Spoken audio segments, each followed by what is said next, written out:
Well, Max Verstappen was saying after qualifying today, Friday at Monza, Friday qualifying for the sprint race tomorrow, that is, the Italian Grand Prix sprint race, which will then define the grid for Sunday. Max was saying after having qualified third that it was no surprise that Red Bull kind of expected Mercedes to be this quick on a circuit like Monza. And I think that kind of rolls off the tongue fairly easily. But I think we should also rewind a little bit to pre-Silverstone, the new stiffer Pirelli rear, about which I keep going on. And just remember how close Red Bull were getting on fast circuits to Mercedes. And I think what we've seen at Monza is basically an extrapolation, if that's the right word, of the pace we saw from Silverstone, we've been seeing from Mercedes from Silverstone onwards. It was almost as if that, in the first half of the year, Mercedes were a little bit behind Red Bull in terms of not having the downforce that the high-rake Red Bull Adrian Newey car generates, but that's kind of been rectified now by that new Pirelli rear. And we've seen it really, I think, in its ultimate form here at Monza, where Mercedes are really quick over the lap, really quick in terms of a straight line speed advantage. Let's just look at the numbers. Lewis on his quickest lap, 337 kilometers an hour on the straight. Valtteri Bottas, who got a bit of a tow from Lewis, on more of that in a minute, 338. Max, 331. So 7 kilometers an hour slower on that pit straight at Monza, and of course that's going to go all around the lap as well. Max did a 19.9 in the Red Bull, and I'm starting with Max because I think how Red Bull go at Monza this weekend is going to be really interesting, and a good pointer also ahead to circuits like Sochi, not necessarily to any of the other circuits in the championship coming up, but certainly for Sochi.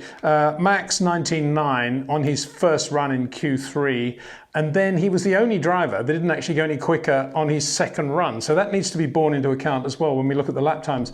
Lewis did a 19.6 on that second run, and Valtteri got the pole, the temporary pole, if you like to call it that, of 19.5. So Max, I think, is entitled to look pretty relaxed and comfortable after qualifying, particularly as we know that Valtteri Bottas has a grid penalty, which will be coming into play for the grid proper. So I guess Mercedes are thinking he's got that penalty. What we want really is a lockout. We want Valtteri maybe on the pole because that'll nullify the effect of the grid penalty when it comes into place on Saturday night. And that's how it worked out. Mercedes do have that lockout. Lewis knows that Valtteri's not going to be there on Sunday near him on the race. Although at Monza, of course, it's relatively easy, relatively in massive italics, because it's not that easy anymore, relatively easy to overtake. So in the sprint race tomorrow, if it goes according to the grid at the moment, Valtteri first, Lewis second, Max third, with Valtteri taking the penalty, that'll mean Lewis will be on the pole, assuming they finish that way, for the race proper on Sunday, if you get my gist. I think all this brings into play the whole business of teammates and the driver news we've had recently. If you're Valtteri Bottas, what is going to be your approach now to the rest of the year? I guess you're going to think, Toto's my mate, and I probably wouldn't be in Formula One if it wasn't for Toto, so I better toe the line, as it were. But don't be surprised to see Valtteri wanting to race for Valtteri Bottas if he gets the opportunity, because why not? He's got his Alpha Drive, it's good for his brand, and I don't think Lewis should be able to count on Valtteri perhaps as much as he would if he was staying. So that's a point that needs to be made. Secondly, I think from Lewis's point of view, he won't be comfortable about the George Russell thing. He'll say in public, yeah, great to see all these British drivers doing so well. George is really quick. He did a great job in Bahrain, etc., etc. But from Lewis's point of view, what he's losing going forward is a teammate that he knows he can kind of dominate. And it's not that Valtteri's not quick. He is quick. It's just that George is quicker, for sure, I think. And also, he's a young, ambitious racer, in the way that Valtteri isn't a pushy, young, ambitious racer. He's still a guy that wants to win like crazy, but he isn't a George Russell. And that's the difference. And if you take that little moment in the Dutch Grand Prix when Valtteri was out on his set of tyres, extending his stint, and Max was catching him and Lewis was there. And they said to Valtteri, obviously they were saying to Valtteri, try and hold up Max as much as you can. And he did that. He did that for about a lap, I guess. And then when Lewis came up behind Valtteri moved straight over, coming out of Tarzan hairpin. Will George do that? That's the big question. I don't think he will, and I think that's why Lewis probably has been pushing quite hard to keep Valtteri in the team. But anyway, it's done, and good luck to George. From his perspective, in his world, he really deserves this opportunity, and to see him in a Mercedes full time is going to be excellent, I think. Anyway, getting back to Monza, Red Bull was seamless in the way they were using their drivers. In other words, Sergio Perez was always out just in front of Max, but Max didn't get in that second run, as I say. And afterwards he said, maybe we should have just gone out a bit earlier, just when there was no traffic, just so I could get in a lap time. He's there, he's P3 at the moment, starting on that sprint race grid. So that's okay. It's about where he probably would have been anyway. But we haven't yet seen the best from Max Verstappen at Monza on a great lap. But having said that, he does have this huge top speed deficiency, which and he's going to need every bit of towing help he can get in the race, that is for sure. But unfortunately for Red Bull, Sergio isn't going to be around to help him in the sprint race because he only qualified 9th, Sergio that is. So he will say, well, I was trying to help my teammate Max as much as I could, so you can't expect me to go out and do a lap time as well. Probably that's what he's going to say. Just looking at the times then, as they line up for the sprint race tomorrow. Valtteri Bottas, yeah, good for him, very happy. He was actually slightly quicker, they said on the radio, than Lewis out of the second Lesmo. Which is a bit of a surprise. I can only assume, we didn't see it, I can only assume that coming out of the second Lesmo, Lewis had some sort of glitch or movement or something because, yeah, really? Quicker than Lewis out of the second Lesmo. But he was, that's where it was on the telemetry. So what can you say?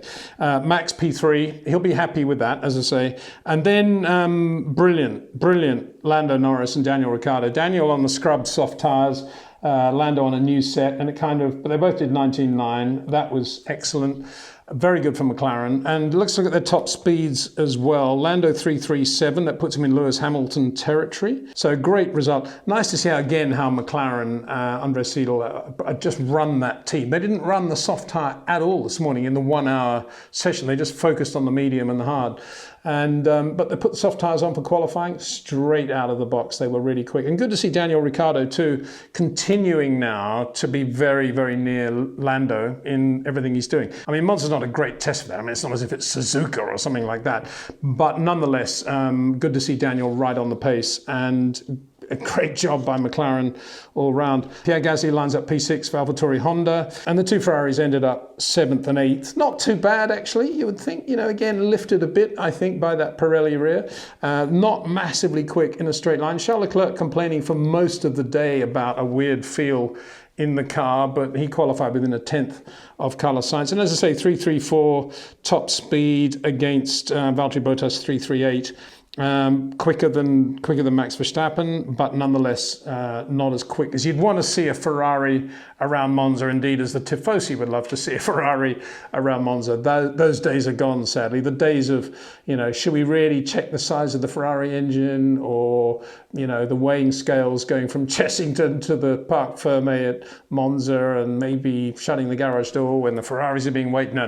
None of that happens in Formula 1 anymore, and we've got Ferrari. I'm looking down here at the times, P7 and P8. Sergio Perez, 9th, yeah. And then 10th, great job again, Antonio Giovinazzi in the Alfa Romeo. And Valtteri, of course, will be delighted because he'll be thinking, this is amazing. This is not a bad car, not a bad team at all. Whether they think, if Antonio Giovinazzi can do that time, imagine what Valtteri Bottas can do in it. And I think that's wrong to think that way, because I think Antonio is really quick. Or whether they think this guy is doing a great job, we've got to think seriously about whether we should be replacing him for 2022 or not. That's still one of the major gaps that needs to be filled, the second seat at Alfa. It could be Giovinazzi, or it could be, as I keep saying, Mick Schumacher, because I think Ferrari really want to see him in that Alpha, or it could be Guanyu Zhou, who is the very wealthy Chinese finance driver, who's actually pretty good as well. He's sort of Nicholas Latifi quality for sure, who would like to be in that car as well. And that is really the only slot for him unless he goes to Haas and Mick leaves Haas and goes to Alfa Romeo. So we'll wait and see what happens there. I'll be surprised if Ferrari and Mick Schumacher don't win that battle and he ends up in an Alfa. But nonetheless, if Mick does another year at Haas, I guess, that's what it'll be. Who didn't make it through? Aston Martin didn't. Sebastian Vettel, Lance Stroll, 11th and 12th. not much to say about that, really. They were pretty quick in a straight line, and afterwards Sebastian was saying, oh, you know, I made a mistake here, could have got it. And we heard Lance Stroll again admonishing his race engineer for getting something wrong, which wasn't very pleasant to hear. Neither Alpine made it through either. I guess that means that although the Renault engine's been looking very good recently in terms of torque and being right there on those sort of high downforce circuits, here at Monza it is a bit breathless. Fernando Alonso 21.0, Esteban Ocon 21.1. So not much they could do about that. And George Russell 21.3 in the Williams at least made it through to Q2. You know, we shouldn't forget to say that whenever he does that, because it's a pretty major achievement for George to do that. So there we are, sprint race tomorrow, and it could all change, of course. Equally, it could all be the same. But Valtteri Bottas does have that grid penalty, so we need to bear that in mind as we watch him on the pole tomorrow for the sprint race grid. I'd like to finish this video just by saying that today we had the sad news of the passing of Gordon Spice.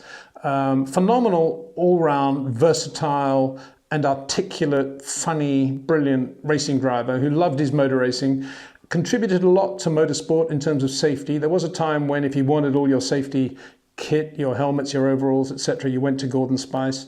And he put together some amazingly successful race operations. He's also written a great book too, called would you believe, The Spice of Life, as it would be. And he's a lovely chap, was a lovely chap. And I counsel you to read that book. Thank you again to Jetcraft for their support of this channel, the world's largest buyer and seller of executive jets. And tomorrow, the sprint race at Monza. See you then.